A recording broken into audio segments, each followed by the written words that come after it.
I come from a family of scientists, so and I was always attracted and fascinated by artists because they had an incredible ability to do things that scientists don't necessarily. They are great problem solvers. They are better communicators. They really find creative ways of sort of figuring out things. So I really wanted to work in this field because I wanted to be surrounded by that kind of creativity, by that way of feeling and working, right?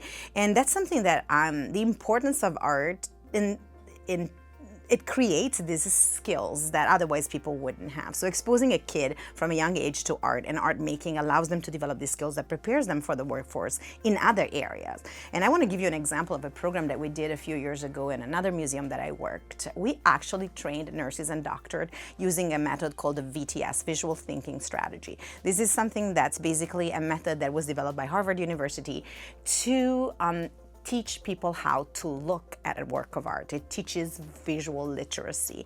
And we learned that a lot of doctors nowadays are so focused on the sort of results of the test. They look at their iPads, they don't look at their sort of patients, right? And sometimes just looking at them and listening to them allows them to kind of catch things that they wouldn't otherwise. And so we started this program with nurses and doctors where we would bring them in and make them look at a work of art and ask them question, what do you see?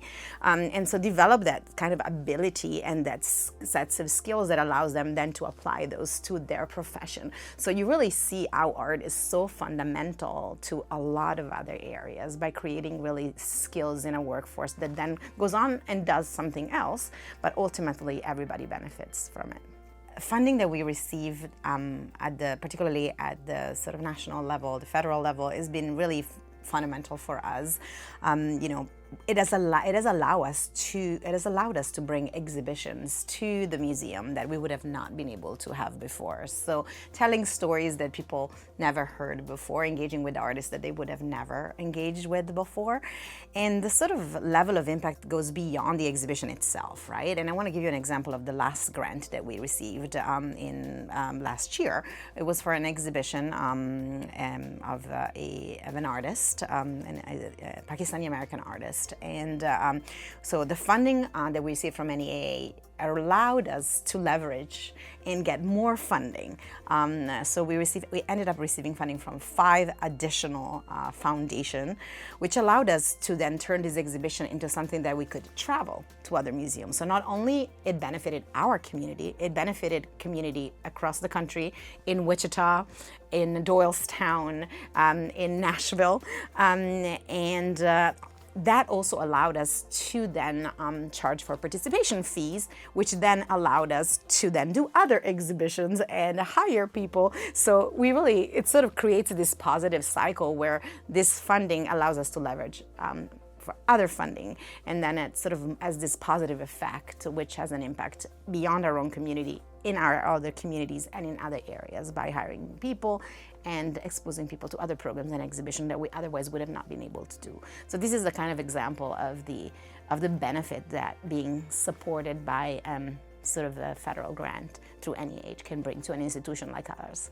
Tomorrow I'm going to meet with Congressman Ray Shantaler, is ultimately responsible, is part of this appropriations subcommittee that's responsible for approving funding for NEA, NEH, and so my hope and my goal is to really convince him using important arguments of the importance of supporting sort of this kind of grants and funding to cultural organizations like mine, because the impact that we can have is just so much more than just, exposing people to arts. I think that specifically, if I have to think about the economic impact that we have, it's just such an incredible sort of important message to convey here. When you look at I'm a data person, so I'm gonna use some data to kind of illustrate the argument here. And I know that sometimes good field stories sell the story, but sometimes data is important too. When I think that the culture and art sector is really a $1.1 trillion industry in the United States, and when I look at specifically Pennsylvania, given that is sort of representing Pennsylvania, is a $30 billion industry. So this is really important. Tourism is the second largest sort of industry in Pennsylvania, and the arts and culture sector is very much built into that. And what does it mean? It means that everybody that sort of goes to a symphony concert, goes to the ballet, goes to a museum, they spend an average of $54 and that's on top of the ticket, right? And that means that other industry and not just the cultural sector benefit from it. You have restaurants, you stop and go and eat something at a restaurant. You have you get gas, right, on the way. So you do all these things on top of investing in buying a ticket. And so other industries are benefiting from this. And, if I think about my own little museums, it's a small museum in a small town, but we contribute more than $1 million to the local economy by bringing people from the county, from outside of the county. And then on top of it, most of our budget is really spent within Pennsylvania. So this is just to give you an example of how much the economy, the state, everybody benefits from sort of the kind of culture, the kind of experiences that the museum, for instance, like mine, can offer.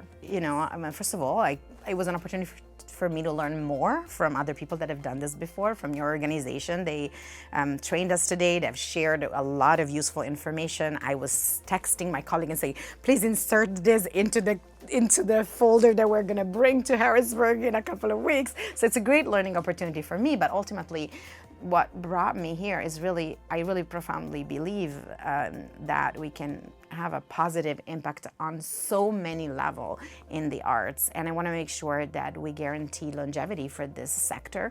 And the only way to do it is by continuing supporting us through these grants funding, through NEA, through NEH, through IMLS, supporting arts education in school. All of these things are absolutely fundamental and for us to be able to continue doing what we do.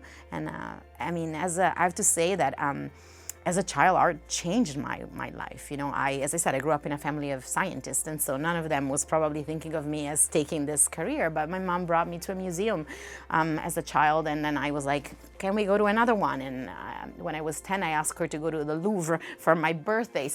And look at me, 20, 25, 30 years later, I have a career in this sector, and that means that experience changed my life, and I want other people to have the same experience as I had, and hopefully this kind of support will allow that.